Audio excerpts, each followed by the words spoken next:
रे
धरती बोले वेदों की वाणी, रोग हरो जीवन कल्याणी।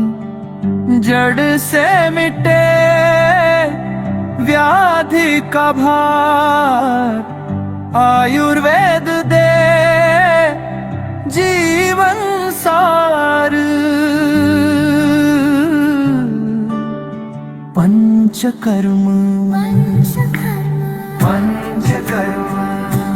शुद्धि का पावन धर्म, वमन विरेचन बस्ती नस्य। रक्त मोक्षण आरोग्य का मर्म, दोष त्रिदोष जब होते संतुलित। मन हो शांत, तन हो पुलकित। वात पित्त कफ का हो समाधान, प्रकृति में लौटे इंसान। पंचकर्म देह मन का सुंदर संगम, भीतर से जो शुद्ध करे, वही है सच्चा उपचार परम।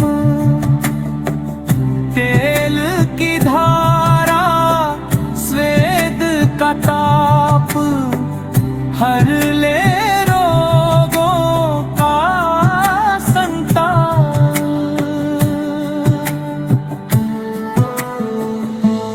नस नस में भर दे प्राण, पुनर्जीवन का करे विधान। न दवा का भय न साइड इफेक्ट, प्रकृति संग है इसका कनेक्ट।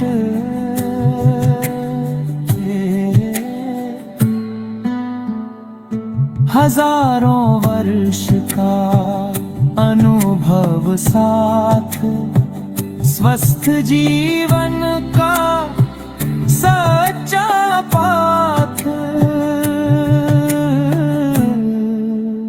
पंचकर्म जीवन शुद्ध कर शुभ कर्म।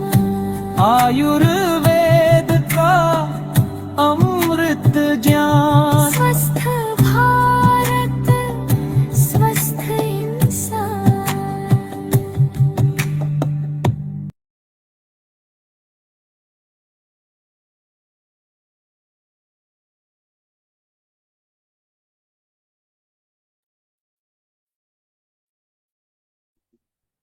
नमस्ते जी, प्रणाम आप सभी को। आज हमारे लास्ट सेशन में आप सभी का बहुत स्वागत है। कल से हमारी जो है पंचकर्म की क्लासेस स्टार्ट हो रही हैं, तो आज हमारा ये लास्ट वेबिनार है। तो ये इस महीने का लास्ट है और इसके बाद हम इस वेबिनार सीरीज को समाप्त करेंगे। चलिए, आज जो लोग पहली बार आए हैं वो सब अपना अपना परिचय दीजिए और कहाँ कहाँ से आप लोग जुड़े हैं बताइए। आज आपको हम एक बस्ती समझाएंगे और उसका नाम है माधुतैलिक बस्ती, और जो बहुत काम करती है इरेक्टाइल डिस्फंक्शन में। तो आज भी आपको सीखेंगे, और जो लोग सीखने के लिए आगे आएंगे हम उन्हें आगे भी सिखाते रहेंगे। और कल से हमारी सुबह क्लास स्टार्ट हो रही है। जिन्होंने ज्वाइन कर लिया, आप सुबह 7 बजे कल से हमारे साथ में पंचकर्म की रेगुलर जो बेसिक क्लासेस है उसमें जुड़ेंगे। कहाँ कहाँ से लोग जुड़े हैं देखिए, प्रेम पारासर जी कुल्लू मनाली से जुड़ते हैं हमारे साथ। अपना अपना परिचय दे दीजिएगा, कहाँ से आप जुड़ रहे हैं, जो पहली बार जुड़ रहे हैं। और मेरी आवाज आपको आ रही होगी। और ये हमारा लास्ट सेशन है, वेबिनार का सेशन। बाकी तो हमारे सेशन चलते रहते हैं। राजेश लांजेवर जी नागपुर से जुड़ते हैं हमारे साथ, अपना अपना परिचय दे दीजिए। और 4:10 पर हम ये सेशन स्टार्ट करेंगे। और हम भोपाल से चचलेश बेलवानी सी जी, डॉक्टर वियना जी फ्रॉम जूनागढ़ गुजरात से, जिंदर जी पंजाब से, बाला साहब पाटिल जी पुणे से, सूरज कुमार प्रसाद जी डॉक्टर साहब फ्रॉम सूरत, एंड विवेक कुमार जी ये दिल्ली से जुड़ते हैं हमारे साथ में, और Niyati ji from Rajkot, very nice, and Vikas Kumar ji from Balotra. आप लोग अपना अपना 5 मिनट में फटाफट लिखते जाइए, 5 मिनट में। ज्यादा टाइम नहीं है हमारे पास, क्योंकि हमें बस 4:10 पे हम स्टार्ट कर देंगे इसको। जी बसव राज जी फ्रॉम सोलापुर हैं, Basav Raj ji very nice. Mahadev Shinde ji from Kolhapur. बहुत सारे लोग हमारे साथ में महाराष्ट्र से जुड़ते हैं, गुजरात से जुड़ते हैं। Doctor Narendra Singh Arya ji from Aligarh, very very nice.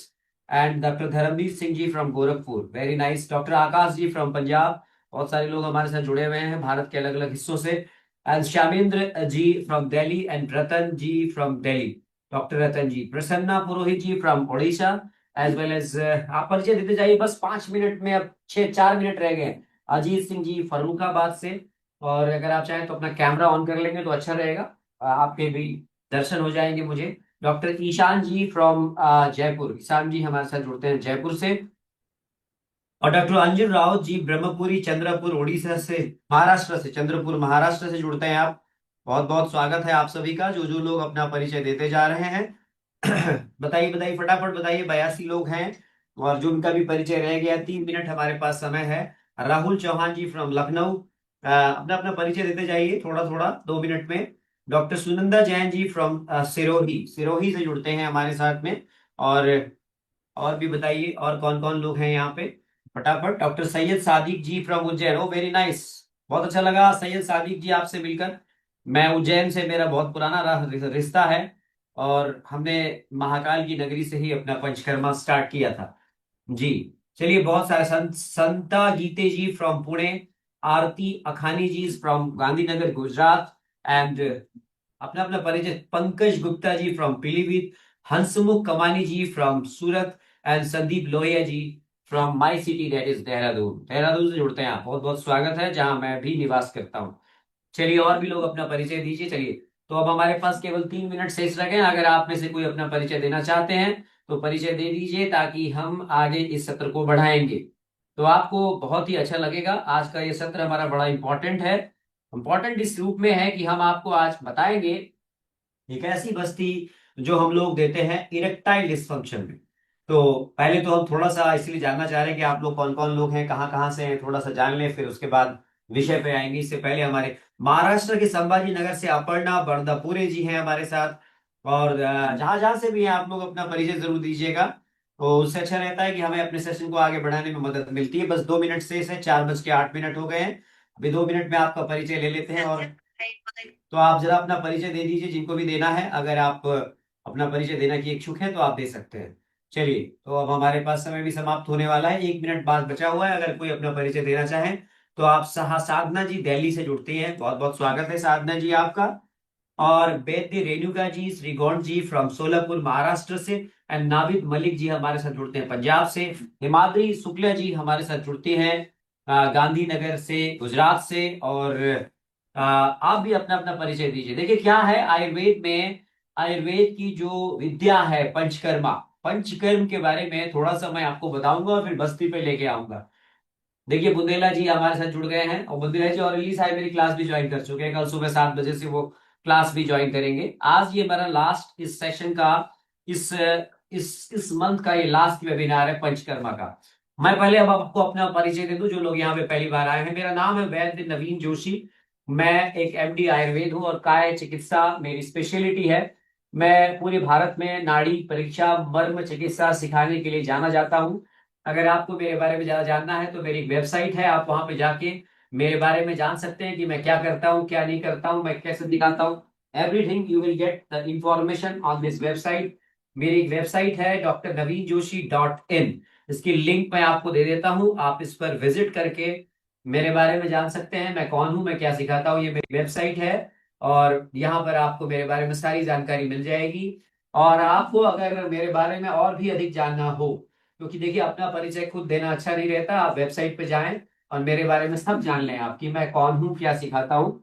और ऐसे ही मेरा एक यूट्यूब चैनल भी है, अगर आपको और भी कुछ जानना है मेरे बारे में तो आप, मेरी एक यूट्यूब चैनल है, उसका नाम है youtube.com/naveen joshi।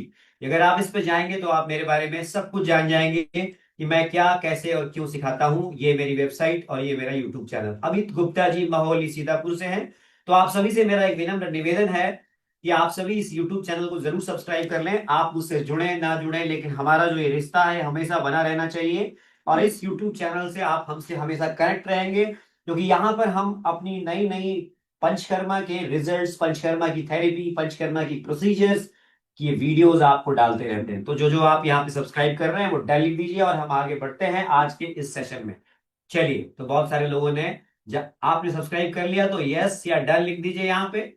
www.youtube.com/@NAVIMJOSHI, ये हमारी यूट्यूब चैनल की लिंक है। और मैं उम्मीद करता हूं कि आप सभी को ये लिंक बहुत महत्वपूर्ण है आपके लिए, क्योंकि इस लिंक के माध्यम से आप बहुत सारी चीजें जानोगे। चलिए, तो आपको अब हम स्टार्ट करते हैं आज के इस सत्र में। धन्यवाद जिन्होंने सब्सक्राइब कर लिया, उनका आभार, अभिनंदन, नमस्ते, धन्यवाद। देखिए, आज का जो हमारा सत्र है ये है बस्ती चिकित्सा पे। इससे पहले भी जो मैंने आपको 2 फ्री वेबिनार्स लिए थे, पहले वेबिनार में मैंने आपको बताया था तिक्त क्षीर बस्ती। दूसरे वेबिनार में, जो आज हमारा लास्ट वेबिनार है, इसमें हम आपको बताने वाले हैं इरेक्टाइल डिसफंक्शन। लिख लीजिए आप सब जानते हैं इरेक्टाइल डिसफंक्शन या इनफर्टिलिटी, मेल इनफर्टिलिटी, ये बहुत बड़ी समस्या है। मानते हैं कि नहीं मानते हैं आप इस बात को? बताइए। जिसके आप लोग सब अपना अपना कैमरा ऑन कर लेंगे ना तो अच्छा लगेगा ना। जैसे देखिए बुंदेला साहब ने अपना कैमरा ऑन किया हुआ है, थोड़ा कनेक्ट होके सीखेंगे तो मजा आएगा। ऐसे तो फिर ऐसे ही है, फिर बंद कैमरे से तो फिर कौन क्या सीख रहा है हमको कुछ पता ही नहीं है। देखो, आज की तारीख में जो बस्ती चिकित्सा है, बस्ती चिकित्सा बहुत ही बेहतरीन चिकित्सा है। देखिए, स्नेहलता जी भी आ गई है।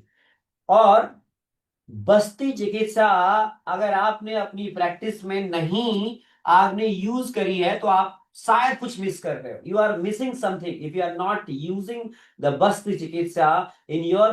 कितने लोग बस्ती चिकित्सा का प्रयोग करते हैं? यहाँ पे लिखेंगे मी, और नहीं जानते हैं वो लिखेंगे नो। चलिए अभी देखते हैं कितने लोग आप में से बस्ती चिकित्सा का प्रयोग करते हैं। बहुत बढ़िया, अच्छा लगा मुझे। श्यामेंद्र मिश्रा जी, ईशान जी, सुनंदा जी, यशोदा जी, ये सभी इसका प्रयोग करते हैं। बहुत बढ़िया, बहुत बढ़िया। लेकिन नो है तो कोई बात नहीं है, नो है तो हम आपको ना नो से यस में लेके आएंगे। हम है ना उसके लिए। देखिए, मी और रियल मी, देखिए जो साफ लिखिएगा। अगर आप नहीं यूज करते हैं तो नो लिखिए, कोई बात नहीं, कोई प्रॉब्लम नहीं। मुझे पता चलना चाहिए कि आप में से कितने लोग विद्या को, इस चिकित्सा को प्रयोग करते हैं। जब आपने इस सत्र का वेबिनार स्टार्ट हो रहा था तो आपने एक पंचकर्मा का गाना सुना था कि नहीं सुना था? तो अच्छा लगा था आपको? तो वो मैंने ही बनाया है। जो इतने भी गाने आपने सुने वो सब मैंने ही उसको सबको आर्टिफिशियल इंटेलिजेंस का यूज करके बनाया है। देखिए, बुंदेला जी भी यूज करते हैं, विकास जी भी यूज करते हैं, और बहुत सारे लोग नहीं यूज करते। तो चलिए, जहां जो लोग नहीं यूज करते हैं मैं उनके लिए एक छोटा सा रिकैप दे देता हूं। बस्ती चिकित्सा क्या होती है? देखिए, हमारे शरीर में बहुत सारी प्रॉब्लम्स होती है। हिमाद्री शुक्ला जी तो पहले ही पूछ रही है हैंड रेज करके। हिमाद्री जी अभी हैंड डाउन कर लीजिए, लास्ट में 10 मिनट मिलेगा आपको सवाल के लिए। अभी लास्ट में 10 मिनट, पहले तो आपको मुझे सुनना होगा, फिर लास्ट में हम आपको 10 मिनट देंगे, फिर आपका सवाल भी लेंगे और आपके प्रश्नों का उत्तर भी देंगे। तो अभी आप सभी जिगर थाम के बैठिए और हम आपको अब बताने जा रहे हैं थोड़ा सा रिकैप बस्ती चिकित्सा का। देखिए, क्या है बुंदेला साहब, बहुत सारे लोग आप शायद, हम लोगों के, हमारे आचार्यों ने हजारों साल पहले, पहले तो वो बिना दवा के ठीक होते थे। पहले जो थी, आज से 25-30 हजार साल पहले, लोग जो है अपने रोगों के इलाज को दो पद्धतियों से करते थे। एक का नाम है अथर्वणी, लिख लीजिए आप, और एक का नाम है आंगिरसी। अथर्वणी और आंगिरसी दो विद्याएं थी जिससे सुनंदा जी लोग अपने आप को ठीक किया करते थे। ये 25,000 साल पुरानी बात है।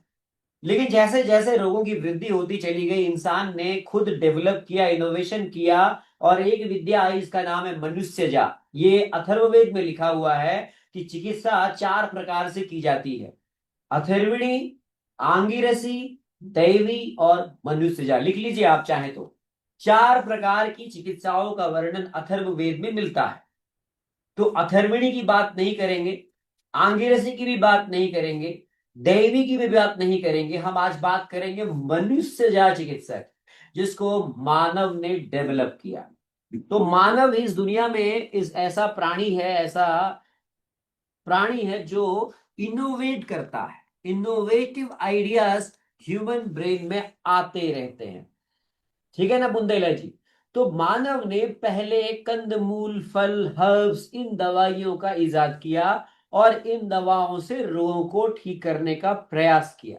देखिए, प्रयास तो करते हैं, हम आज भी करते हैं। बहुत सारी चीजों का हम प्रयास कर रहे हैं। कोविड के टाइम पे हमने कोरोना से लड़ने के लिए बहुत सारे उपाय किए, काढ़े और बहुत सारी चीजें हमने यूज किए। लेकिन क्या हुआ कि बहुत सारी चीजों में रिजल्ट बहुत इंस्टेंट नहीं था। बहुत सारी चीजों में तकलीफ होती थी मनुष्य को दवा लेने में। बहुत सारी ऐसी स्थितियां थी कि जब मुख मार्ग से दवाइयां नहीं ले पाते थे और दवाओं का उतना फास्ट रिजल्ट नहीं मिलता था। तो फिर एक और मानव ने एक इनोवेशन किया जिसका नाम है रसशास्त्र। इसको रसशास्त्र बोलते हैं। रसशास्त्र जो थी आयुर्वेद की वो विधा थी जिसमें कि हर्बो मिनरल प्रिपरेशंस का यूज होता था और वो बहुत फास्ट काम करती थी।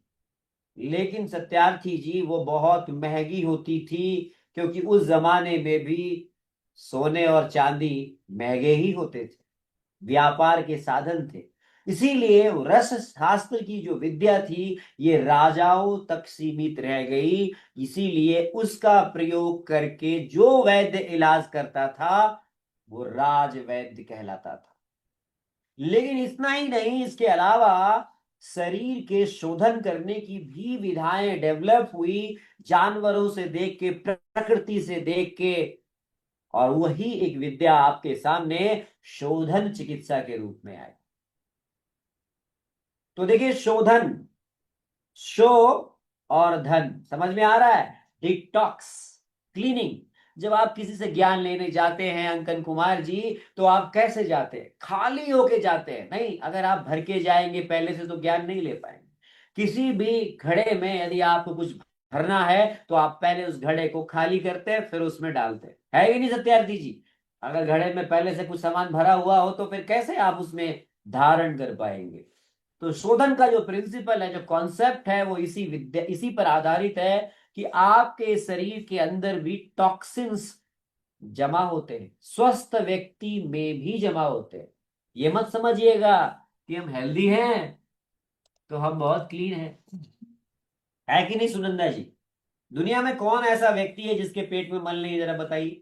हम भगवान के मंदिर में जाते हैं, मल लेके जाते हैं। बाहर से भले ही हम स्नान कर लें, अंदर तो मल रहता ही है, क्योंकि मल मल भी शरीर का बल है कि नहीं? बताइए, यस या नो? मल भी शरीर का बल है, तो मल तो हमेशा हमारे शरीर में रहता है। तो यशोदा जी, हम भगवान के मंदिर में जाएं, चाहे मस्जिद में जाएं, चाहे गिरजाघर में जाएं, हम तो मल लेके जा रहे हैं वहां। क्यों बुंदेला साहब? बाहर से हम भले ही स्नान कर लें, अच्छे कपड़े पहन लें, लेकिन अंदर तो मल भरा हुआ है, मूत्र भरा हुआ है। वो अगर नहीं है तो आप जिंदा ही नहीं है।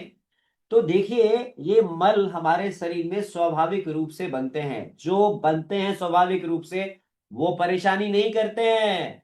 क्यों? क्योंकि शरीर उनको बाहर निकालता रहता है, निकालता रहता है समय समय पर, मूत्र के माध्यम से, मल के माध्यम से, स्वेद के माध्यम से, कान के अंदर के माध्यम से, आंख के अंदर से माध्यम से निकालता है कि नहीं निकालता है? बताइए। लेकिन वर्तमान समय में क्या हो रहा है, हम इतने व्यस्त हो गए, हमने अपनी दिनचर्या इतनी बदल दी है कि आज की तारीख में जो मल स्वाभाविक रूप से प्रवृत्त होने चाहिए वो प्रवृत्त नहीं हो पा रहे हैं यशोदा जी। इसीलिए आज की तारीख में लोगों को मल प्रवृत्त कराने के लिए भी दवा खानी पड़ रही है। बताइए, सही कह रहा हूं कि नहीं कह रहा हूं? कितने लोग ऐसे होंगे यहाँ पे जिनको सुबह दस्त खुलासा ना होता होगा तो सुरती खाते होंगे, पानी पीते होंगे, रात में कुछ इसबगोल खाते होंगे, त्रिफला खाते होंगे। सही बताइए तो, मी लिखिए तो, देखिए, है कि नहीं? यानी जो स्वाभाविक रूप से होना चाहिए उसको भी ठेलम ठेला करना पड़ रहा है हमको, दवाई से। हमको पानी पी के, नहीं, गुनगुना पानी पियो, इसबगोल खाओ, त्रिफला खाओ, दुनिया भर के नाटक। जबकि ये तो नॉर्मल होना चाहिए। भाई जब किंकर जी गाड़ी चल रही है तो धुआं तो निकलना चाहिए उसमें से। अब धुआं ही नहीं निकल रहा है, बताओ, तो धुआं कहाँ जा रहा है? अंदर जा रहा है। तो आज की तारीख में स्वाभाविक रूप से जो मल प्रवृत्त होने चाहिए वो मल प्रवृत्त नहीं हो रहे हैं। तो क्या करना चाहिए हमें? तो हमें उनको प्रवृत्त कराने के लिए स्वाभाविक उपायों का वर्णन हमारे यहाँ महर्षि चरक ने किया है, महर्षि वाग्भट ने किया है। हाँ, और इतना ही नहीं, सत्यार्थी जी, महर्षि सुश्रुत ने भी किया है। उसका नाम है शोधन। लिखिए, दैट इज कॉल्ड शोधन। नहीं जितेंद्र नायक जी, विरेचन नहीं बोलेंगे, शोधन बोलेंगे, शोधन, शोधन। देखिए कितना बढ़िया शब्द है इसमें। अब देखिए इसका समझाता हूं, मतलब समझिए जरा सा। सो और धन, जो आपको दिखने में भी स्मार्ट बनाए और क्या, धन भी दिलाए। देखिए मैंने थोड़ी नाम दिया है शोधन, जो आपको दिखने में भी स्मार्ट बनाए और यशोदा जी धन धन भी दिलाए। अच्छा ये बताइए, जब आपका सो ही नहीं होगा तो धन किस काम का होगा? काम का बताइए। नहीं नहीं, आप मेरे को ये बताइए, जब आपका शो ही खराब है, जब आपका शरीर ही खराब है, तो फिर धन किस काम का? कितना बढ़िया नाम दिया है ना जितेंद्र नायक जी, शोधन। यानी आप सो भी कर सकते हैं और धनवान भी बन सकते हैं। नहीं समझ में आया तो यस लिखिए, हमने आपको शोधन समझा दिया। राइट। देखिए रॉन्ग भी बोल सकते हैं आप, ऐसा कुछ नहीं है। मैं आपको जो कह रहा हूं उसको मानने की मजबूरी नहीं है आपको। ना मैं आपका टीचर हूं, ना मैं आपका कोई मेंटर हूं। अभी तो आपको हम ऐसे समझा रहे हैं। तो देखिए, है ना रेणुका जी, भाई आपका सो तो तभी होगा जब धन होगा, जब धन तभी होगा जब सो होगा।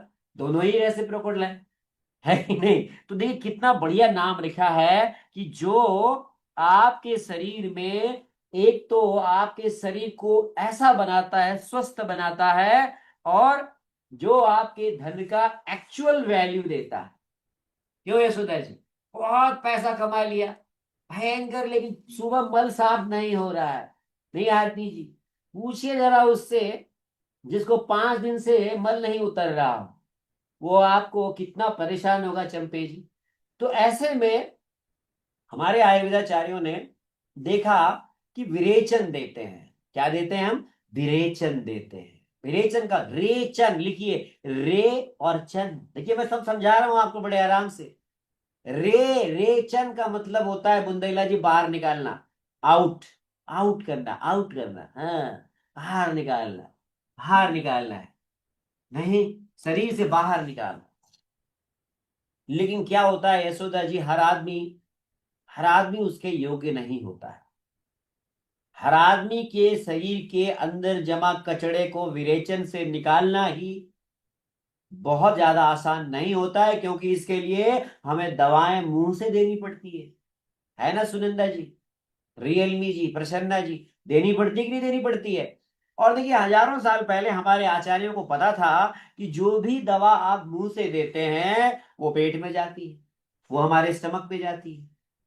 नहीं, अब ये बताइए, ऐसी दुनिया में कौन सी दवा है जिसमें सेंसर लगा है और वो जाके वही काम करेगी?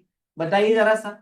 भाई अगर आपने हरित की चूर्ण लिया, ठीक बात है, कहते हैं कि माँ नाराज हो सकती है लेकिन हरड़ नहीं नाराज हो सकती। लेकिन हरड़ में भी तो कोई सेंसर तो नहीं लगा है कि वो आपके ठीक जाके उधर ही मल प्रवृत्त कराएगी। वो पेट में जाएगी, फिर पेट से लिवर में जाएगी, फिर लिवर से वो ब्लड में आएगी, फिर ब्लड से जाके इंटेस्टाइन में पहुंचेगी, फिर जाके वो आपको धक्का मार के बाहर निकालेगी। इतना रास्ता तो तय करना पड़ता है ना बुंदेला जी उसको। इतने रास्ते को तय करने में उसे कई बार कई अवरोधों का भी सामना करना पड़ता है। कई बार वो किसी अंग के लिए बहुत ज्यादा हितकारी नहीं भी हो सकती है। तो इसीलिए जिसको हम कहते हैं साइड इफेक्ट, हर जो दवा है, ध्यान रखिएगा, हर जो दवा आप मुख्य मार्ग से लेते हैं, आज के बाद मेरे इस लेक्चर के बाद ये मत बोलना कि उसका साइड इफेक्ट नहीं होता है। हर वो दवा लिखिए अपने नोटबुक में, जो दवा है उसका साइड इफेक्ट होता है। क्यों यशोदा जी, अगर आपको 20 ग्लास पानी पिला दिया जाए तो साइड इफेक्ट में किडनी को ज्यादा काम करना पड़ेगा? नहीं। जितेंद्र नायक जी अभी दुष्ट दुष्ट संरचना में पहुंच गए, अभी तो मैं वहां पहुंचा ही नहीं हूं। मैं तो ये पूछ रहा हूं जितेंद्र नायक जी कि आयुर्वेदिक दवा का साइड इफेक्ट होता है कि नहीं होता है, जरा लिखिए तो, यस या नो, चैट बॉक्स में लिखिए। दवा का साइड इफेक्ट होता है या नहीं होता है, जरा चैट बॉक्स में लिखिए। आयुर्वेदिक दवा का साइड इफेक्ट नहीं होता है कह रहे हैं अंकन कुमार जी। देखते हैं हम, जियोमी जी कह रहे होता है। हाँ, जियोमी जी कह रहे होता है, सूरज जी कह रहे होता है। सभी दवा का साइड इफेक्ट होता है। बहुत बढ़िया शकील अहमद जी। दुनिया में कोई भी दवा अगर दवा है तो उसका साइड इफेक्ट होता है, ध्यान रखिएगा। अगर उसका साइड इफेक्ट नहीं होता है वो तो दवा ही नहीं। हरड़ भी अगर आप मात्रा से ज्यादा खाएंगे यशोदा जी तो उसका भी साइड इफेक्ट होगा। आंवला भी ज्यादा खाएंगे तो उसका साइड इफेक्ट होगा। अरे भोजन भी ज्यादा कर लोगे ना अंकन कुमार जी तो उसका भी साइड इफेक्ट होगा। बताओ, साइड इफेक्ट नहीं होता अंकन कुमार जी? तो सबसे पहले तो बहुत बड़ा मिथ है कि आयुर्वेदिक दवा का साइड इफेक्ट नहीं होता है। यदि वो दवा है तो उसका साइड इफेक्ट होता है। तो ओरली जब हम दवा देते हैं आरती जी तो उसका कुछ ना कुछ साइड इफेक्ट तो होता ही है। चाहे वो साइड इफेक्ट का मतलब क्या है आपको थोड़ा समझा दूं मैं। साइड इफेक्ट का मतलब होता है कि एक एक जो है प्रभाव जो आपको मिला, जो मेन प्रभाव चाहिए था वो तो आपका हुआ हुआ, लेकिन उसने साथ में कुछ और प्रभाव भी दिखाए। हाँ, इसको हम साइड इफेक्ट कहते हैं। हमने इस ना शब्द को ही मिस इंटरप्रेट कर लिया। हमने इस शब्द को ही मिस इंटरप्रेट कर लिया। जानते हैं बहुत सारी दवाएं ऐसी है जो साइड इफेक्ट के कारण ही चल रही है। जी हाँ, जो आज का हमारा टॉपिक है वो है निर्धारित मात्रा में खाने पर भी साइड इफेक्ट होता है। हाँ, क्यों नहीं होता है? निर्धारित मात्रा में भी खाएंगे ना तो भी साइड इफेक्ट होता है। निर्धारित मात्रा में खाने पर साइड इफेक्ट नहीं, एडवर्स इफेक्ट नहीं होता है, नुकसान नहीं होता है। साइड इफेक्ट तो हर दवा का होता है। अगर साइड इफेक्ट नहीं है तो उसका इफेक्ट ही नहीं है, इसका मतलब है हर दवा का साइड इफेक्ट होता है, चाहे आप निर्धारित मात्रा में खाएं या ना खाएं। तो खासकर जो मुख मार्ग से दवाएं दी जाती है, ओरली जब हम देते हैं तो वो दवा सबसे पहले लिवर में जाती है। कहां जाती है? चैट बॉक्स में लिखिए, लिवर में जाती है। और जो हमारा लिवर है ना साहब, वो बड़ा ही भगवान ने बहुत बढ़िया बना के दिया है यशोदा जी। हमारे शरीर का सबसे युवा ऑर्गन कौन सा है? चैट बॉक्स में लिखिए, सबसे जवान अंग, जो आप चाहे बूढ़े भी हो जाए पर वो जवान रहता है। सर सही मेडिसिन कैसे पहचाने? अरे छोड़िए उसको, हमको काम नहीं है आपका हमारा। पहले तो आप मुझे ये बताइए कि आपका सबसे शरीर का जवान ऑर्गन कौन है, सबसे युवा ऑर्गन कौन है? लिवर। और दूसरा, दूसरा कौन है इसके बाद दूसरे नंबर पर? दिल। तो जिगर कहते हैं लिवर को और दिल कहते हैं हार्ट को। Liver and heart, these are your most young. पर आपको पता है हार्ट आपका बुढ़ा होता है। हाँ, जब आपकी उम्र बढ़ती है ना तो एनाटॉमिकली आपका हार्ट बूढ़ा हो जाता है, लेकिन लिवर फिर भी बूढ़ा नहीं होता।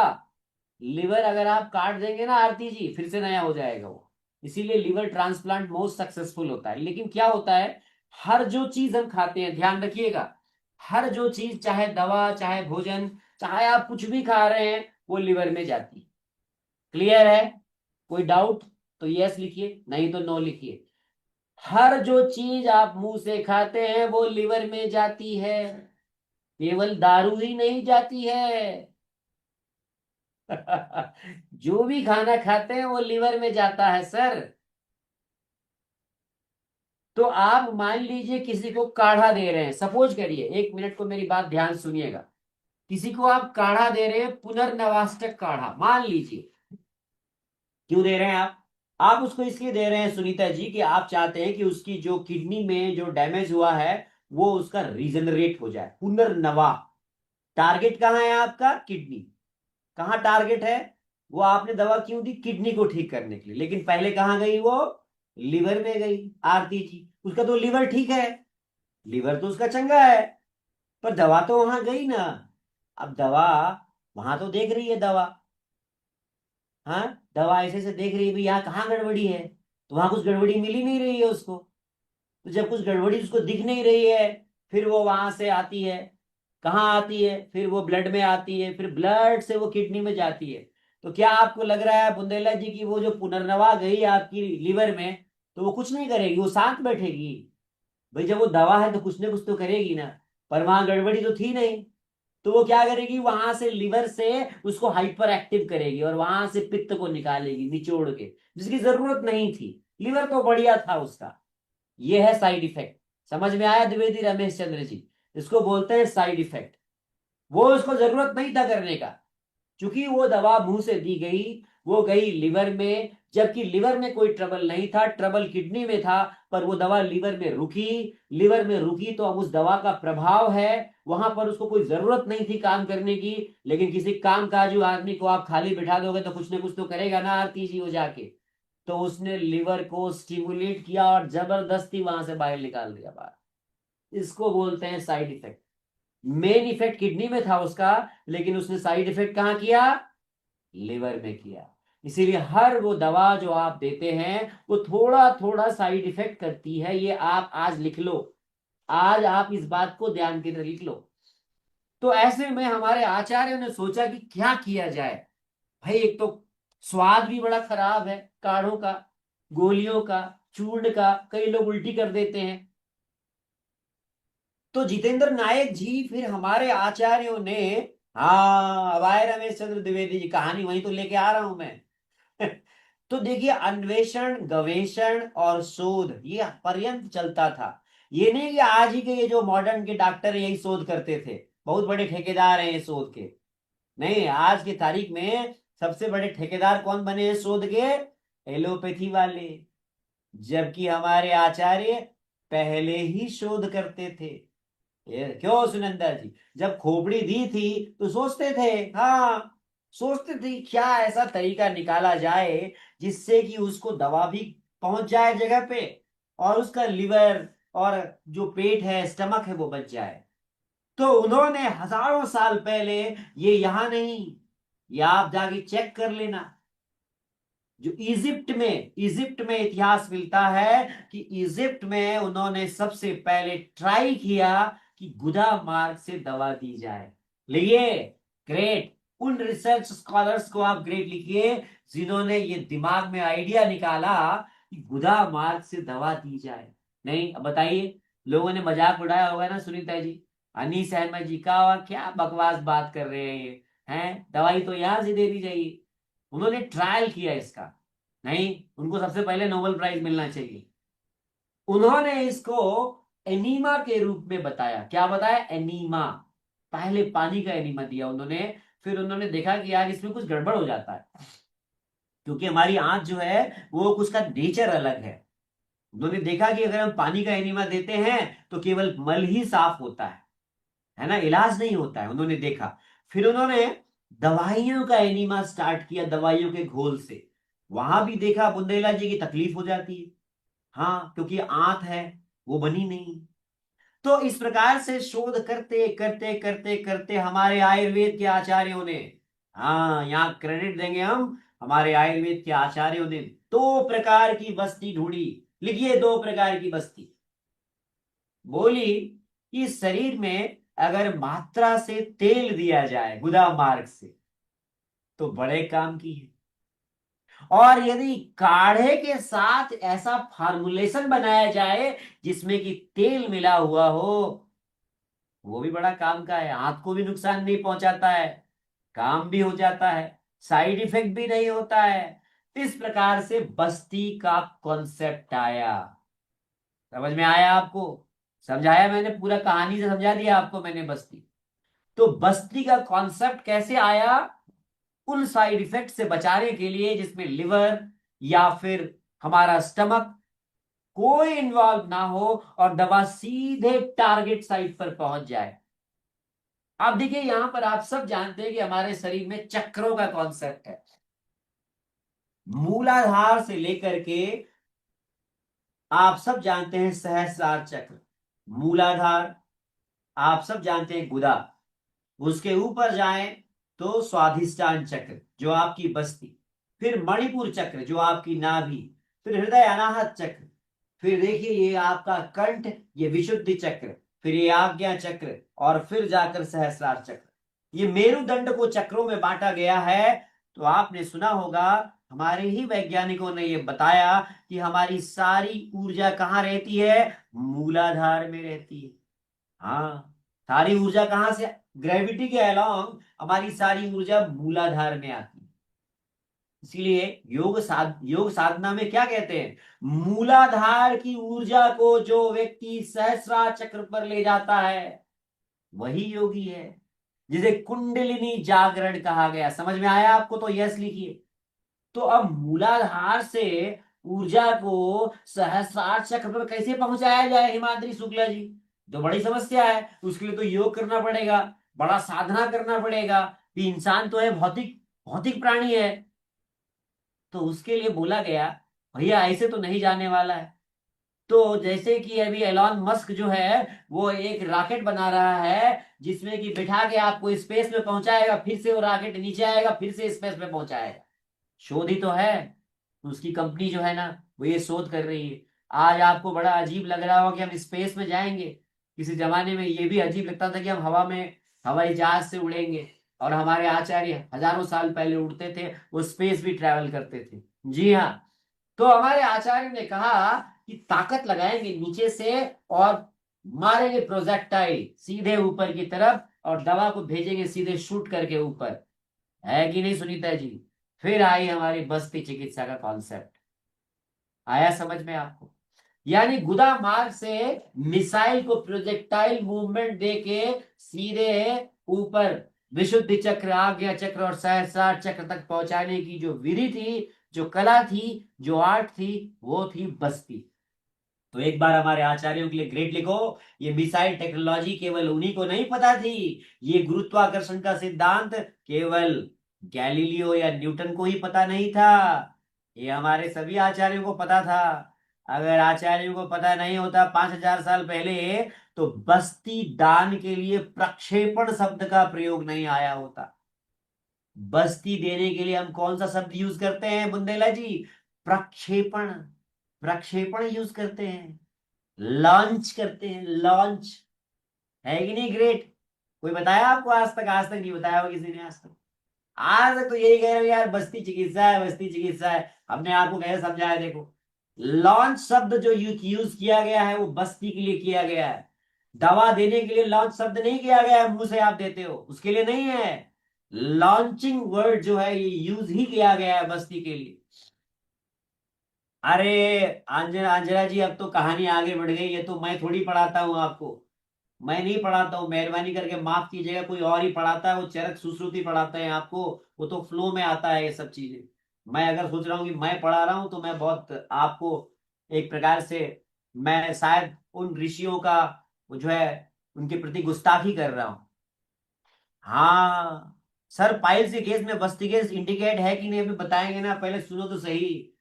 अरे जितेंद्र नायक जी, पहले समझो सिद्धांत, फिर सारे उत्तर मिल जाएंगे। तो बस्ती जो है मूलाधार चक्र से दी गई बुंदेला जी, और कहां पहुंची वो? आज्ञा चक्र, विशुद्धि चक्र, अनाहत चक्र, मणिपुर चक्र, स्वाधिष्ठान चक्र तक। अब देखिए जितेंद्र नायक जी तो मूलाधार पे अटके हुए हैं, वो कह रहे हैं पाइल्स का इलाज है कि नहीं बस्ती में। अरे मैं बता रहा हूं जितेंद्र नायक जी, ये तो आपके सहस्रार चक्र तक पहुंच जाती है। अब आप मिसाइल लॉन्च करोगे जितेंद्र नायक जी, तो मिसाइल क्या वहीं पर अटक जाएगी क्या जहां से लॉन्च कर रहे हो? अरे वो तो जू करके ऊपर जाएगी। हाँ, रमेश चंद्र द्विवेदी जी बता रहे हैं। तो आपका शरीर अगर एक पेड़ है, तो जैसे पेड़ की जड़ उसका मूलाधार चक्र है, और उस पेड़ का सबसे शीर्ष जो है वो उसका सहस्रार चक्र है। तो जब आप पेड़ की जड़ में पानी डालते हो जितेंद्र नायक जी, तो मूलाधार से लेकर के ऊपर पेड़ के सबसे ऊपर जो फल लगा है ना, उसको भी फायदा मिलता है। मिलता है कि नहीं मिलता जितेंद्र नायक जी, बताओ?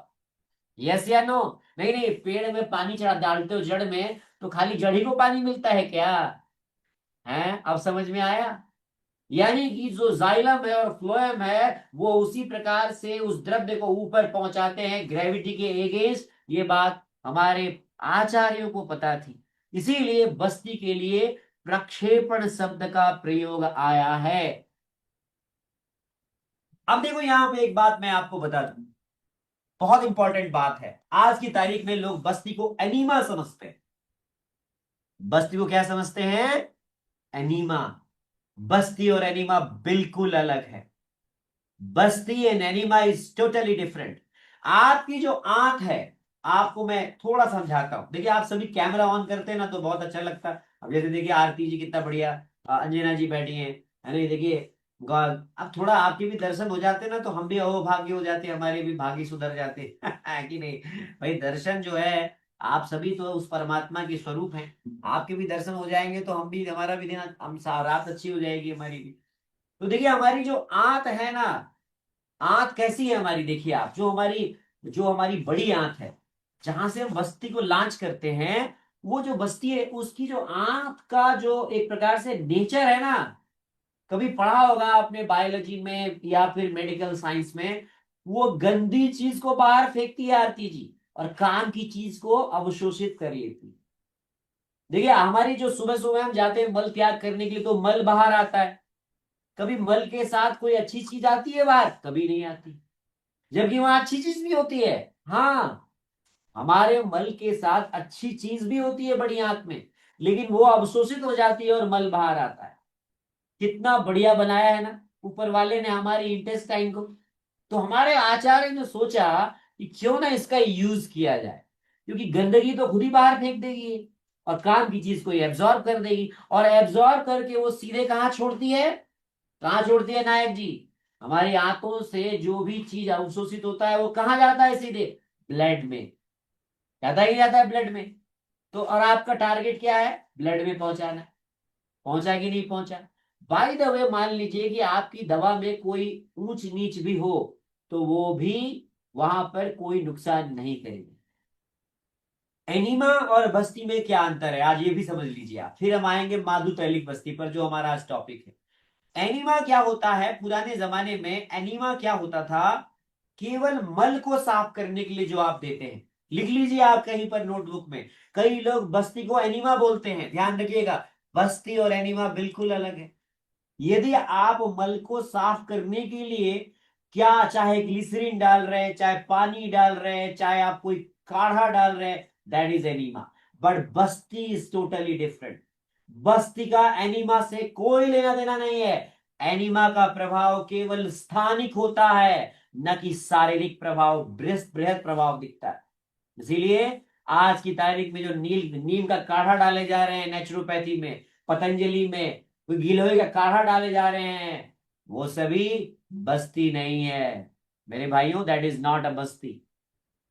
समझ में आया संदीप लोहिया जी? आप अगर गुदा मार्ग से कोई केवल काढ़ा, पानी, ग्लिसरीन डालते हो, वो लोकल इफेक्ट देता है। उसका प्रभाव सहस्रार चक्र तक, आपकी आज्ञा चक्र तक, आपके विशुद्धि चक्र तक बिल्कुल नहीं आता है। तो फिर देते कैसे हैं? तो इसको देने का दो तरीका बताया हमारे आचार्यों ने। एक बोला कि आपको तेल की बस्ती लिखो, उसको बोला स्नेह के से दे दी जाने वाली बस्ती। तो तेल क्यों आपके लिए सूट करता है? देखो तेल क्यों सूट करता है, सवाल है कि तेल ही क्यों इतना बढ़िया बताया है, तेल क्यों सूट करता है?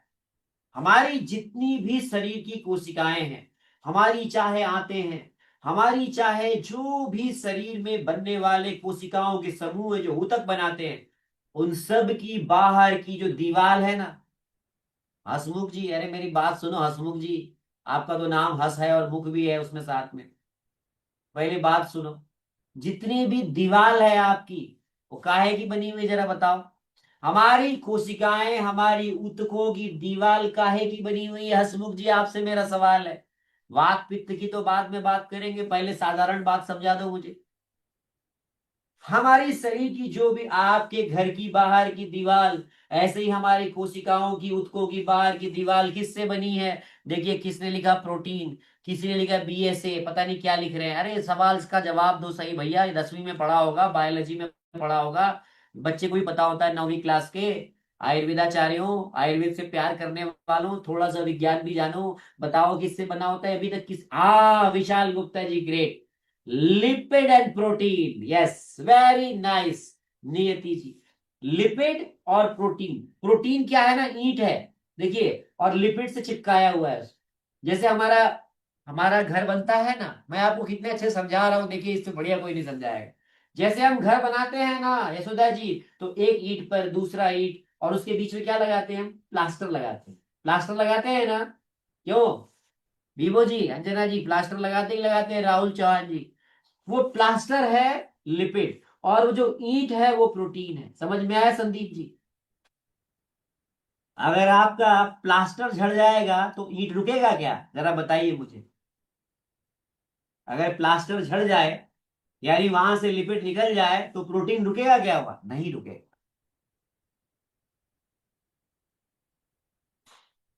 नहीं नहीं नथिंग जी, आप सब उल्टा पुल्टा बता रहे हैं। नथिंग जी, आप अभी पहले खाली होके आइए, आपका दिमाग में कूड़ा भरा हुआ है। पहले कूड़ा को साफ कीजिए, फिर समझिए। अभी पचती वचती हम बताएंगे आपको, अभी पूरा बताएंगे, टेंशन मत लो अभी। आज की तारीख में प्रॉब्लम क्या है ना, लोगों को इतना इतना ज्ञान जो है वो इतना भर दिया गया है, overloaded with the knowledge, that is maximum problem. Simplify करो नॉलेज को, इतना ओवरलोड मत करो। अभी ध्यान सब समझो, विज्ञान समझो कि लिपोप्रोटीन से हमारी बनी हुई है सारी कोशिकाएं। और हमारी आंत, सुन लीजिए मेरी बात, अभी मेरा जवाब दीजिएगा, अभी समझा दूंगा बस्ती कैसे काम करती है। हमारी जो आंत है उसमें एक बहुत बढ़िया कंबल उड़ा हुआ है, पता है आपको? हमारी पूरी आंत में ना एक कंबल है, किसका कंबल है जरा बताओ? नथिंग 8059 जी, कौन सा कंबल है? जरा कंबल बताओ। हमारी आंत ना एक कंबल से ढकी हुई है। अभी देखो किसने नहीं बताया मुझे, मैं बताऊंगा ना, लेकिन आप तो बताओ। नहीं नहीं नहीं नहीं, आंत में कहां से आ गया पेरिटोनियम? अरे चंचलेश जी, आंत में कहां से आ गया स्किन? अरे सूरज कुमार जी, आंत में नियति जी, वेरी नाइस। विशाल गुप्ता जी, विशाल गुप्ता जी थोड़ा घबरा गए यहाँ पे। ईशान जी, वेरी, म्यूकस मेम्ब्रेन। हसमुख जी आए यहाँ पर जवाब देने के लिए, बहुत बढ़िया हसमुख जी। और देखिए ऊपर क्या जवाब दिए जा रहे हैं। सूरज कुमार जी डॉक्टर लिखते हैं अपने नाम के आगे, और इन्वाइनल रिंग लिखते हैं। बताओ आंत में कहां से आ जाएगी इन्वाइनल रिंग? चंचल जी बोल रहे हैं स्किन होती है आंत में। वो तेरी के क्या हो गया महाराज? म्यूकस मेम्ब्रेन होती है। इसीलिए हम आरती जी नॉन वेज खाते हैं, नॉन वेज पच जाता है पर हमारी आंत नहीं पचती है। कभी सोचा आपने? उसका कारण यह है कि जो म्यूकोसा नाम की जो झिल्ली है वो हमारे आंतों को पचाने से रोकती है। नहीं तो पचाने वाले एंजाइम तो उसी आंत में होते हैं कि नहीं होते नायक जी? हमारी जो आंत है उसके ऊपर एक झिल्ली बनी हुई है, उसका नाम है म्यूकस, जो हमारे शरीर में आंतों के मध्य में आने वाले एंजाइम से आंतों को पचाने से रोकते हैं। हम नॉन वेज खाते हैं, वो पच जाता है पर हमारा आंत नहीं पचता है। तो म्यूकस, अब आओ वात पित्त कफ में। म्यूकस की पूरी चादर है जो प्रोटेक्ट करती है हमारी आंत को। तो इसका ध्यान हमें रखना है कि नहीं रखना है, बताइए जितेंद्र जी? अगर हम बस्ती दे रहे हैं तो हमें इसका ध्यान रखना है कि नहीं रखना है, कि वो चादर खराब ना हो। भाई आप इलाज तो कर रहे हैं लेकिन उस चादर का ध्यान नहीं रख रहे। चादर को खराब करने वाला कौन हो सकता है? तो हमारे यहाँ खराब करने वाला एक ही तत्व माना गया है, उसका नाम है वात। लिखो आप, वात, उसको बोलते हैं वात। हाँ, जितना भी खराब करने वाला है, तोड़ने वाला है, सुखाने वाला है, यशोदा जी वो कौन है? वात है।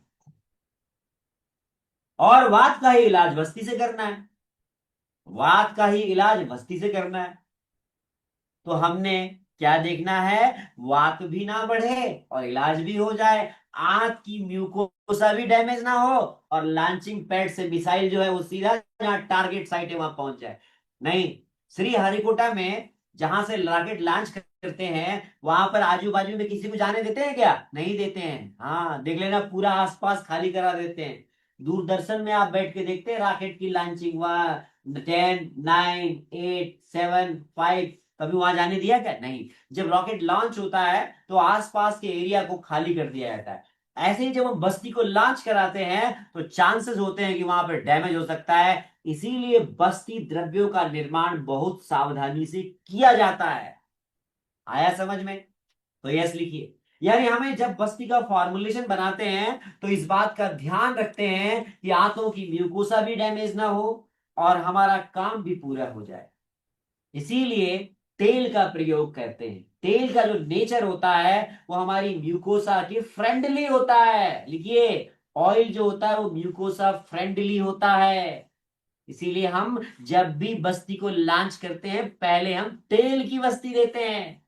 समझ में आया श्यामेंद्र मिश्रा जी? हाँ, ये जो चल रहा है ना आजकल की, काढ़ा, नीम का काढ़ा डाल दो, त्रिफला का काढ़ा डाल दो, ओ भाई साहब, ये आयुर्वेद का विकृत स्वरूप है जो आपको विभिन्न पंचकर्मा सेंटर में हो रहा है। अगर आपने सीधे सीधे काढ़ा डाला, उसकी आंत की म्यूको, उसका इलाज तो बाद में करोगे, उसकी आंत का पूरा म्यूकोसा खराब कर रहे हो। तो सबसे पहले बुंदेला जी, हमारे आचार्यों ने कहा कि तेल की बस्ती देनी। जब भी आप बस्ती देंगे तो पहले क्या देंगे? लिखो यहाँ पे चैट बॉक्स में, तेल की बस्ती देंगे। नहीं समझ में आ रहा है कि नहीं आ रहा जो अभी तक बताया मैंने? अरे लीवर की, अभी देखो फिर वही सवाल। जब मैं बोल रहा हूं कि जो बस्ती है इसकी हस्ती नहीं मिटती है और आपको चिकित्सा में मिलती है मस्ती, फिर लीवर क्या चीज है? ये तो ब्रेन तक जा रही है, ब्लड ब्रेन बैरियर को क्रॉस कर रही है। हाँ, सबसे पहले तेल की बस्ती। वैसे भी आप देखिए द्विवेदी रमेश चंद्र जी, अगर आपको किसी को डिटॉक्स करना है, अगर आपको किसी को बाहर निकालना है तो पहले समझाते हो, प्यार से बुझाते हो, उसको नहीं मानता है तब फिर उसको डंडा मारते हो। तो यही सिद्धांत यहाँ पंचकर्मा में भी लगता है। पहले आपने क्या करना? ऑयल की बस्ती देनी। उसके बाद जब ऑयल की बस्ती से श्यामेंद्र मिश्रा जी, जब माहौल ठीक हो जाएगा, अब आपका आंच जो है उस, जैसे आपने मान लीजिए कहीं पर आप शादी विवाह में जाते हैं, शादी विवाह में जाते हैं तो पहले जो है वर पक्ष या वधु पक्ष गुलदस्ते गुलदस्ते लेके जाता है कि नहीं जाता है, मिठाई विठाई थोड़ा सा है, जाता है कि नहीं जाता है? तो पहले जब आप बारात को लेके आने वाले हैं काढ़े की बस्ती की, तो पहले तैयारी तो करनी पड़ेगी ना। किंकर जी सोच रहे हैं, तो पहले तेल डाल के माहौल बनाना पड़ता है, पहले सर्विसिंग करके ऑयलिंग करनी पड़ती है वहां पे, तो पहले ऑयल की बस्ती देते हैं। फिर हम देते हैं काढ़ा प्रधान बस्ती। लिखिए, काढ़े की बस्ती नहीं होती है, काढ़ा प्रधान होती है। काढ़े में भी तेल मिलाते हैं हम, हाँ, क्योंकि अगर आप काढ़ा काढ़ा देंगे तो फिर से वहां म्यूकोसा डैमेज होगी। कितना सोचते हैं ना। अब बताइए, श्यामेंद्र मिश्रा जी आजकल क्या कर रहे हैं लोग? नीम का पानी बनाया, उसकी बस्ती दे दी, वाह भाई वाह। है, गिलोय का पानी बनाया, उसकी बस्ती दे दी, वाह भाई वाह। वो बस्ती नहीं है, मेहरबानी करके उसको बस्ती मत बोलो। उसे कुछ नहीं होने वाला है, उसे कोई रिजल्ट नहीं होने वाला है, पेट ही साफ होगा, वो जाएगी नहीं, वो आंत उसको वैसे ही भगा देगा, क्योंकि उसको आंत उसको एक्सेप्ट ही नहीं करेगा। तो ये है बस्ती। तो आज आपको बताने वाले हैं कुल मिला के काढ़ा प्रदान, काढ़ा प्लस तेल, और सेंधा नमक और शहद भी मिला हुआ है द्विवेदी रमेश चंद्र जी उसमें। इसीलिए फॉर्मुलेशन देते हैं, हम बस्ती को कल्प के रूप में बनाते हैं। तो आज आपको मैं एक बस्ती बताने जा रहा हूं जो हम लोग देते हैं इरेक्टाइल डिस्फंक्शन। यहां तक समझ में आ गया? पूरा भूमिका समझ में आई कि बस्ती कैसे काम करती है, बस्ती क्यों देते हैं, बस्ती कहां कहां देते हैं। तो देखिए, कुछ लोग ऐसे होते हैं जो बड़े सुकुमार होते हैं। यशोदा जी, बहुत सारे लोग यहाँ बहुत सुकुमार हैं, इतना बोलने के बाद भी कैमरा नहीं ऑन किए, सर देख लेंगे तो पता पता चला, पहचान लेंगे। कई मेरे को पहचानने वाले ना छुप छुप के ज्ञान लेते हैं, कई आपको लिए नहीं कह रहा हूँ, कुछ लोग ऐसे होते हैं, नहीं सर देख लेंगे, सुकुमार टाइप के होते हैं ना, सुकुमार। हाँ, तो सुकुमार लोगों के लिए जो शरीर का शोधन नहीं करा सकते, ध्यान से सुनिएगा मेरी बात, जो बड़े हंसमुख जी, देखिए कितने सुंदर हैं, स्मार्ट है, अभी देखा तो सर नमस्ते आपको, अभी आपका चेहरा ही नहीं दिख रहा था तो कैसे मजा आता। कभी कभी मुझे मिल जाते हैं लोग कहीं कहीं, तो कहते हैं सर आपका सेशन अटेंड किया था, मैं जानता ही नहीं हूँ। तो देखिए सुकुमार लोगों के लिए आप पमन नहीं करा सकते बुंदेला जी, विरेचन भी नहीं करा सकते। हाँ बहुत सुकुमार है वो, सुकुमार है वो। ड्राइविंग कर रहे हैं आप, वो कोई बात नहीं, ड्राइविंग हाथ छोड़ के मत करना मेरा मोबाइल अपना मेरा सेशन अटेंड करने के लिए नहीं तो फिर गड़बड़ हो जाएगा। तो ऐसे में कहते हैं कि उसको ना बस्ती चिकित्सा दो, है ना बुंदेला जी। और ऐसे लोग कई बार इरेक्टाइल डिसफंक्शन के भी मरीज होते हैं, लिख लो आप, ईडी, ईडी ईडी ईडी।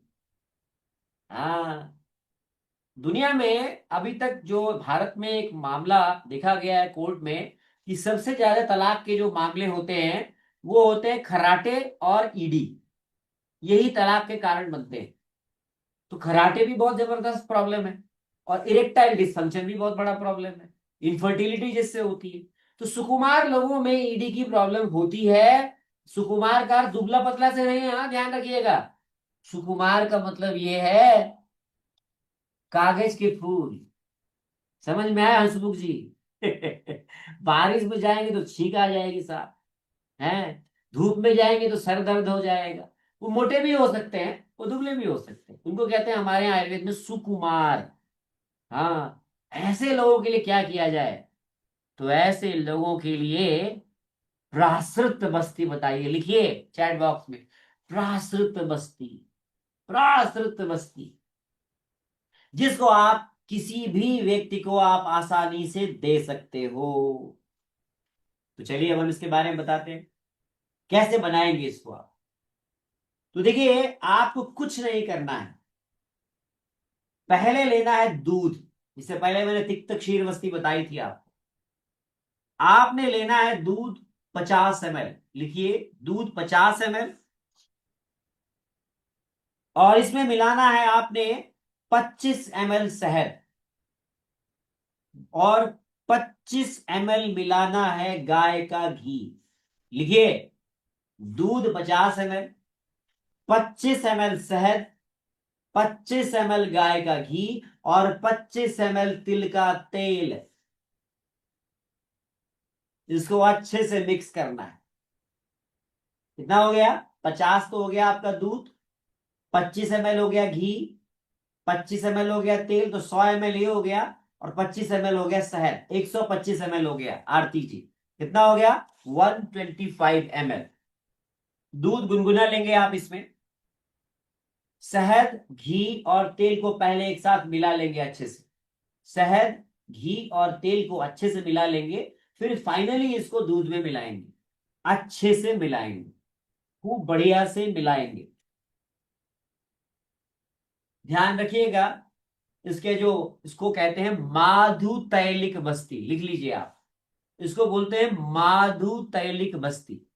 क्या नाम है इसका, चैट बॉक्स में लिखिए, माधु तैलिक बस्ती।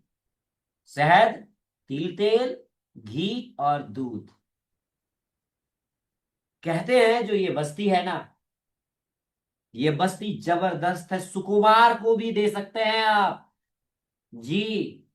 कोई व्यक्ति सुकुमार है, इरेक्टाइल डिसफंक्शन से पीड़ित है, उसके लिए भी ये बस्ती बहुत अच्छा काम करती है। इसको और एक और तरीके से आप बना सकते हैं, दूसरा तरीका भी लिख लीजिए आप। देखिए भक्ता जी आ गए। देखिए आज की तारीख में इरेक्टाइल डिसफंक्शन कितना कॉमन है हसमुख जी, बहुत कॉमन है लोगों को। मैं अभी गया था गुजरात में ना, वहां पे एक सज्जन मिले मुझे, वो अहमदनगर में प्रैक्टिस करते हैं, वो सेक्सोलॉजिस्ट हैं, और वो यही बस्ती देते हैं, बताते नहीं हैं क्या ले रहे हैं। वो बता कहते हैं कि ये तो हमने जो है ना हिमालय से निकाल के लाए फार्मूला, और एक एक बस्ती का 5-5 हजार 10-10 हजार रुपये ले लेते हैं बुंदेला जी। और ईडी का मरीज आसानी से देता है, क्योंकि वो किसी को बताता भी नहीं मैं क्या लेने आया हूं। हाँ, वो चुपचाप आता है, 10 हजार रुपये देता है एक बार का, और फिर आता है अगले दिन चुपके से, और 1 लाख का पैकेज एक हफ्ते में लेके जाता है। आज का ये सेशन ना आपको 1 लाख रुपए का फार्मूला दे रहा है, आप ग्रेट नहीं लिख रहे हैं, बताइए। अब देखिए 9841977111 कह रहे सर रिपीट कर दीजिए, अभी करते हैं ना रिपीट, अभी अभी टेंशन क्यों ले रहे हो, कोई नहीं बताएगा आपको। हाँ, क्या क्या लिया आपने, दूध लिया 50 ml, लिखिए। दूसरा आपने 25 ml लिया गाय का घी, 25 ml लिया आपने। अब देखो भैया, बिना गुरु के ये ज्ञान गड़बड़ हो जाएगा, ध्यान रखना, ऐसे मत चालू कर देना देना। उसके बाद और भी कुछ है जो हम आपको सिखाते हैं क्लास में, लेकिन हम आपको बता रहे हैं, ध्यान रखना। 50 ml दूध लिया, 25 ml शहद लिया, 25 ml तिल का तेल लिया, और 25 ml आपने लिया इसमें गाय का घी। घी, तेल, दूध और शहद का कॉम्बिनेशन, ये आपको प्राश्रित वस्ती के रूप में माधु तैलिक वस्ती कहलाता है। अब बताइए हसमुख जी, कितना खर्चा आएगा इसमें? इसमें खर्चा क्या आएगा आप एक बार बताइए। दूध आपको 50 ml, आइडियली कितना खर्चा आएगा ऑन एन एवरेज? गुजरात के बहुत सारे लोग हैं, पंजाब के, कैलकुलेट कर लेंगे वो कितना आएगा ऑन एन एवरेज इसमें खर्चा। टोटल आप जोड़ के बताइए मुझे। इतना बड़ा 100 ml का सिरिंज 20 रुपए में आता है, दो कैथेटर, एक कैथेटर 10 रुपए में आता है, ग्लव्स एक जोड़ी आपको 10 रुपए में आता है, 50 ml 100 रुपए से ज्यादा नहीं लगेगा हसमुख जी, 100 रुपए से ज्यादा नहीं लगेगा, 100 रुपीज। पता है 5000 रुपीज चार्ज करते हैं इसका देने का। 5000 रुपीज इसका चार्ज करते हैं लोग ईडी के मरीज में, हम बता रहे हैं आपको। यानी कि 100 रुपए खर्चा और 5000 रुपए का फायदा। अल्लाउद्दीन जी भी देना चालू कर देंगे कल से, देखिएगा, नथिंग जी भी चालू कर देंगे। देता ही प्रभाव मिलता है इसका। इसको प्राश्रित बस्ती कहा गया है। ये जितने भी ईडी में देते हैं। अब आइए इसी को दूसरे तरीके से बनाना भी सीखते हैं। ये तो पहला तरीका था, अब सेकंड मेथड आपको बताता हूं। देखिए, ये मैं नहीं बता रहा हूं, ये बता रहे हैं हजारों साल पहले अष्टांग हृदयकार वाग्भट।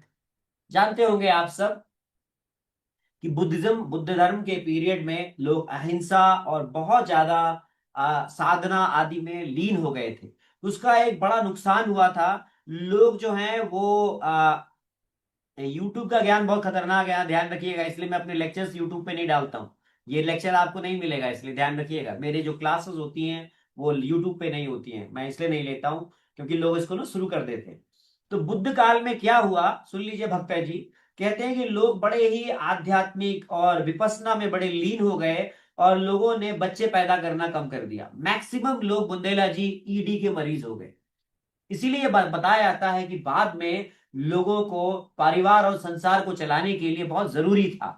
तो इसीलिए अजंता और एलोरा की गुफाओं में जो भित्ति चित्र दिखते हैं वो बाद में राजाओं ने उसका निर्माण किया, ताकि लोग जो है इस प्रकार से जो सांसारिक सांसारिक रोग हैं उनको, ये सब उनको संतान उत्पत्ति भी करनी है।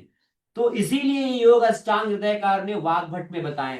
तो इसका नाम है प्राश्रित बस्ती, लिख लीजिए आप। जी हाँ, मेरा नंबर अनीस अहमद जी आपको मिल जाएगा, टेंशन मत लो। पहले आप आगे सुनो काम की बात। अब दूसरा तरीका आप कैसे बनाएंगे इसको लिखिए आप। शहद और तिल का तेल, लिखिए शहद और तिल का तेल। दूसरा तरीका सीखिए आप। शहद और तिल तेल आपने लेना है 25-25 ml। 50 ml शहद, 25 ml तिल का तेल, 25 ml सेंधा नमक 1 चम्मच, सौंफ 2 चम्मच, और एरंड मूल का काढ़ा। एरंडी की जड़ होती है ना, अरंडी की जड़ जानते होंगे आप, उसका काढ़ा बनाना है। एरंड मूल का काढ़ा जो बनाना है वो बनाना है आपने लगभग 300 ml, 300 ml।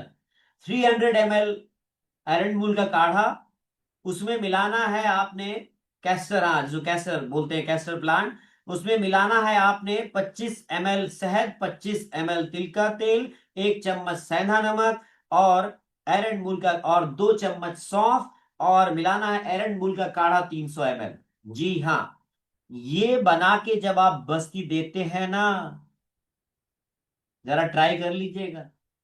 बोलते हैं ये हार्निया को भी ठीक करती है, ये पाइल्स को भी ठीक करती है। भाई साहब जो पाइल्स वाले भी पूछ रहे थे, कहते हैं ये शरीर में डायबिटीज के लिए भी, यूरिनरी ट्रैक्ट डिसऑर्डर्स के लिए भी बहुत फायदेमंद है। तो देखिए, एक तो इरेक्टाइल डिसफंक्शन के लिए मैंने बताया, और इसी को थोड़ा इंप्रोवाइज कर दिया हमने, तो यही बस्ती मल्टीपर्पस हो गए हसमुख जी। और आगे सुनिए, इसमें और एक दिमाग लगा के काम कर दिया ना, तो ये चश्मा भी कम कर देगा पावर। अब बताइए बताइए जी, फार्मूला एक ही है, उसमें थोड़ा परिवर्तन किया हमने, तो वही पाइल्स में भी काम कर रहा है संदीप जी, वही ईडी में भी काम कर रहा है, और वही देखिए अब जो बताने जा रहा हूं, चश्मा उतारने का भी काम कर रहा है। ग्रेड लिखिए यहाँ पे। अब उसमें क्या क्या मिलाएंगे तो चश्मा उतारेगा, ये भी तो सीख लीजिए। देखिए, आपने शहद, तिल तेल, घी और दूध का कॉम्बिनेशन बनाया तो वो ईडी में काम किया। वही आपने अरंडमूल के काढ़े के साथ सौंफ, शहद, तिल का तेल और सेंधा नमक मिला के किया तो वही काम किया पाइल्स में। वही काम किया आपके शरीर में, जो डायबिटिक पेशेंट्स है उनके लिए, जिनको, जो कहीं ना कहीं हर्निया में भी कहते हैं कि काम करती है। फिर से बताइए, इतनी देर से तो बता रहा हूं, फिर से सुन लो आप। शहद, तिल का तेल, घी और दूध। दूध की मात्रा दुगनी है, शहद और तिल के तेल की मात्रा और घी की मात्रा बराबर है। 25 ml शहद, 25 ml तिल का तेल, 25 ml गाय का घी और दूध का मात्रा 50 ml लेके जो आपने बस्ती 125 ml बनाई, वो काम करती है ईडी में। पैसे भेज देना मेरे को, 984197711711। कल 5,000 रुपये लोगे आप इसका, तो उसका आधा पैसा भेज देना, मेरे खाते में डाल देना। इसी बस्ती को आपने जो है, हाँ जी सर लिख रहे हैं, और डालेंगे नहीं वो। नहीं, अभी बता रहे हैं रमेश चंद्र द्विवेदी जी। सारा फार्मूला अभी सीख जाओगे, अभी अगली तो सीखो अगला। हाँ, ये क्लास में नहीं बताया हुआ जो आज मैं बता रहा हूं आपको। अभी देखो, अब आपने क्या किया, इसमें थोड़ा चेंज कर दिया। आपने क्या किया, शहद और तिल तेल की मात्रा 25-25 ml करके उसमें 1 चम्मच सेंधा नमक, 2 चम्मच सौंफ मिलाया और अरंडमूल का काढ़ा मिला दिया। जबरदस्त काम हो गया, डायबिटीज में भी काम करेगी वो। अभी आगे तो सुनो, अभी आई साइट को ठीक करने वाली। अरे विनोद वासणे जी फिर वहीं आ गया। मुंह से मना किया है ना। अरे वासणे जी, इधर वाले मुंह से मना किया है, नीचे से थोड़ी मना किया हुआ है। कहाँ लिखा है नीचे से मना किया है? भाई, जो बस्ती आप दे रहे, यही तो फायदा है। आपको पता है वासणे जी, एक जैन आ गए हमारे पास, जिंदगी में कभी नॉन वेज नहीं खाया है और उनको एमएनडी था। मैंने बोला सर, जिंदा रहना है, हाथ कांप रहा है आपका ऐसे ऐसे। मैंने बोला सर, आपको हम ना एक बस्ती देंगे, लेकिन काहे की बस्ती देंगे ये नहीं बताएंगे आपको। हमने बोला सर, आपको मांस रस की बस्ती देंगे। अरे मैं तो जैन हूं, मैं तो ये कभी मैंने हाथ भी नहीं लगाया। मैंने कहा सर, खुदा मार्ग से दे रहे हैं ना, आप तो खुदा मार्ग से ले रहे हैं। तो देखिए ऐसा है, हमारे आयुर्वेद में मांस रस भी देने का वर्णन किया है। हमारे आयुर्वेद में जो मुख मार्ग से जो विरुद्ध है, विनोद वासने जी, आज ये आपको समझ में आ गया होगा। पहला फायदा बस्ती का है, लिखो, जो मुख मार्ग से विरुद्ध द्रव्य हैं उनको आप गुदा मार्ग से दे सकते हो। Vinod Vasne ji, this is the benefit of basti. अरे ग्रेड तो लिखो ना वासने जी, इतना बड़ा गूढ़ रहस्य बता दिया मैंने। देखो, शहद, तिल तेल अगर आप मुख मार्ग से दोगे तो ये विरुद्ध है, और अगर आप गुदा मार्ग से दे रहे हो तो वही औषधि है। कितना बढ़िया कहा है चरक ने कि यदि युक्ति पता हो वैद्य को, वो उसी दवा का प्रयोग 50 तरह से कर सकता है। युक्ति को जानने वाला वैद्य हमेशा श्रेष्ठ होता है। यही युक्ति अगर आपने मुख मार्ग से लगा दी, विनोद वासने दी, तो जहर है, ध्यान रखना।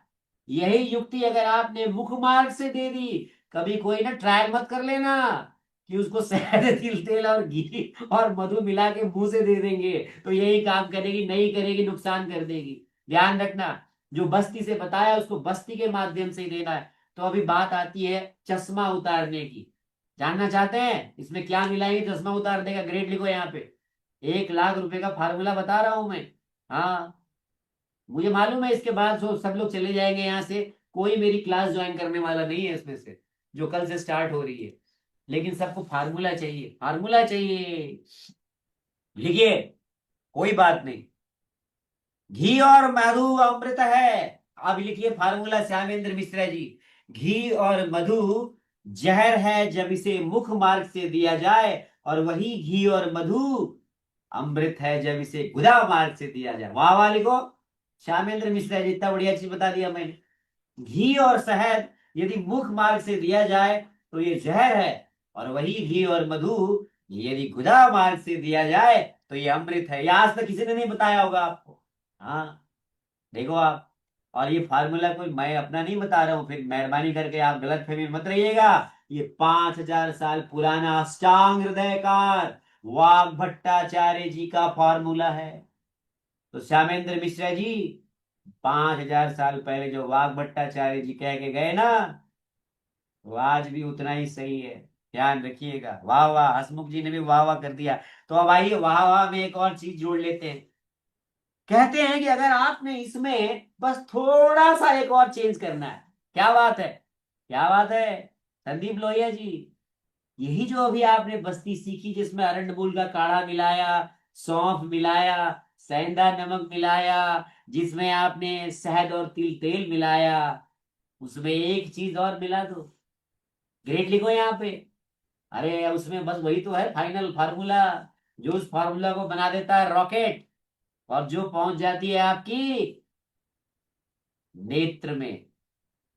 उसका नाम है, कौन बताएगा यहाँ पे उसका नाम? अगर जो बता देगा मैं मान जाऊंगा, अगर जिस आयुर्वेदाचार्य ने बता दिया मैं उसका मुरीद हो जाऊंगा, जो भी आयुर्वेदाचार्य है। इसी फार्मूले में एक चीज मिलाने के लिए कहा है वाघ बट नहीं, नहीं नहीं, मैं चेक करता हूं, नहीं नहीं आईफोन जी, नहीं नहीं आलमंड ऑयल, इतना आसान नहीं जी, तुक्का मारने से थोड़ी होगा, नहीं। नो श्यामेंद्र मिश्रा जी, कोई भी आयुर्वेदाचार्य मुझे यहाँ नहीं मिला जिसने अष्टांग हृदय वाघ भट्टाचार्य को पढ़ा हो।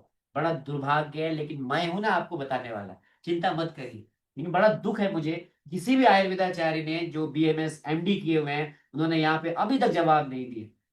एक ही चीज मिलाना है इसमें, नहीं नहीं हसमुख जी सर, नहीं नहीं पूनम जी, नहीं नहीं सुनीता जी, नहीं, मैं देख रहा हूं कोई तो मिले मुझे 116 रुपए में, नहीं बृहति पी जी, नहीं नहीं आईफोन जी, नहीं नो, नहीं अर्जुन, नहीं नहीं राहुल जी, नहीं नहीं भैया 116 में कोई तो ऐसा हीरा निकलेगा, नहीं गौमूत्र भी नहीं, नहीं नहीं नहीं, नो नॉट एट ऑल, नहीं है सुधा जी, नहीं। इतना आसान होता तो थोड़ी ना मैंने पूछा होता, एक ही चीज मिलाने के लिए कहा है। देखिए हमने जिनको पंचकर्मा पढ़ाया है शायद मैंने उनको बताया भी होगा, नहीं नहीं नहीं नहीं, जिन्होंने मेरी पंचकर्म की एडवांस क्लासेस की है उनको मैंने बताया, नहीं आईफोन जी, नहीं चांगेरी, नहीं है, नहीं है, नहीं है विनोद मुस्ता, नहीं नहीं द्विवेदी जी, नहीं द्विवेदी जी आपको तो बताना चाहिए, हमने तो आपको पंचकर्मा एडवांस भी पढ़ाया। नहीं जी सफेद काली मिर्च भी नहीं है, नहीं नहीं है सर। मैं अभी आपको जब बताऊंगा ना तो आप सर पीट लेंगे, कहेंगे अरे सर, अच्छा सर, अभी अष्टांग हृदय खोल के मत बताना कोई भी, नहीं जैतून तेल जी, देखो ऐसा मत करना, नकल करना अलाउड नहीं है यहाँ। कहते हैं कि इसी में अगर आपने, बता दूं आपको, तो आप में से कोई बता दे तो क्या पता, मैं इंतजार कर रहा हूं ना। ना ईशान जी, नहीं नहीं, बता दूं, यस लिखो यहाँ पे। अरे बहुत कॉमन चीज है वो, हाँ भूल गए आप, यही तो है भूलने की बीमारी। अल्लाउद्दीन जी, अजरा जी तो शायद बीएमएस से डॉक्टर हैं आयुर्वेद की, ऐसा मुझे लगता है। चलिए कोई बात नहीं, नहीं नहीं त्रिफला नहीं है, नहीं है ना, नहीं है लॉ अरे नहीं, दही कहाँ से मिलाएंगे इसमें ना। इसमें कहते हैं अगर आपने, बता दूं अब आप कभी नहीं भूलेंगे, कहेंगे सर जी आज आज बताया आपने, आप कभी नहीं, इसीलिए इतना आपको मैं माहौल बना रहा हूं, बता दूं आपको। इसमें कहते हैं, यस लिखिए यहाँ पे, भूलना मत आज के बाद। नहीं भूमि, आप देखो अभी मैं मौका दे रहा हूँ, सैफरन नहीं, बता दूं अभी देख रहा हूं मैं चैट बॉक्स, कोई बता दे क्या पता। नहीं नहीं सप्तामृत लॉ, इतना नहीं भैया, please repeat question, I am busy to write that type. Bundela ji मैं ये कह रहा हूं कि अभी आपको जो माधु तैलिक बस्ती बताई, जिसमें एरंडमुल का काढ़ा आपने 300 ml लिया, जिसमें आपने मिलाया शहद और तिल का तेल बराबर मात्रा में 25-25 ml, जिसमें मिलाया आपने 1 चम्मच सेंधा नमक और 2 चम्मच सौंफ। मेरा सवाल ये है कि उसमें क्या मिलाएंगे तो ये दवा, ये बस्ती जो है, ये आंखों के लिए बन जाएगी जबरदस्त। नहीं ईशान जी, एक ने भी नहीं बताया, तुक्का भी नहीं लगा आपका अभी तक। तिल का तेल तो उसमें मिला चुके हैं सिया जी, कहां से ला रहे हो तिल का तेल? तिल का तेल तो उसमें मिला चुके हैं, शहद और तिल का तेल। काली मिर्च कहां से मिलाओगे राजीव जी? जबरदस्ती कुछ भी तुक्का मारने, थोड़ा दिमाग लगाते तो शायद आप जवाब दे देते, थोड़ा आपने अगर दिमाग लगाते तो शायद जवाब दे देते, पर आपने लगाया नहीं क्योंकि आपका दिमाग वहां तक गया ही नहीं होगा। अरे शहद तो मिला चुके हैं किंकर जी उसमें, अरे दूध नहीं मिलाना है सर, इसमें दूध वाला दूसरा था, ईडी वाला था, नहीं त्रिकटु भी नहीं, आंवला भी नहीं, एक ने भी नहीं बताया अभी तक उस द्रव्य का नाम, नहीं विविध की भी नहीं। मैं मौका,